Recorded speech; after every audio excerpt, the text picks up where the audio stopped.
প্রথমে তোমরা ভিডিওটি দেখো, তারপর ভিডিওর ফানি কমেন্টস গুলো আমরা পড়বো। So let's go. আমার বাবা দুমুঠো ভাতের জন্য চোখের জল বিক্রি করেছে, চোখের জল। মানুষ তো অন্য কিছু বিক্রি করে, আমার বাবা চোখের জল বিক্রি করে। হ্যাঁ, আপনি কিসের জন্য? কিসের জন্য? तो चलिए शुरू करते हैं। শালা ভাষণ, বাবা চোখের জল বিক্রি করছে, ছেলে বালের বড়টা বিক্রি করছে। कौन है ये लोग? এই চোখের জল কিনেছিল কোথায়? মোটরসাইকেল চালানোর জন্য না ট্যাক্সি চালানোর জন্য? জানি না।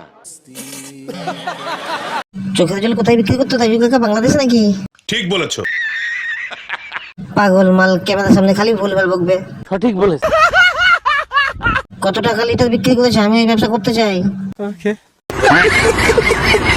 চোখের জল না বেচে তোকে বেচে দিতে পারতো। বলো কি? সিয়ানাবাদ ছিঁড়ে বোঝা পেতে বিক্রি করেছে ওই লেখছে। কি বললা? কি রাজু, শুধু তোর বাবা করিনি রে, সবার বাবাই করেছে। নিঃসন্দেহে তুই ঠিক কথা বলেছিস।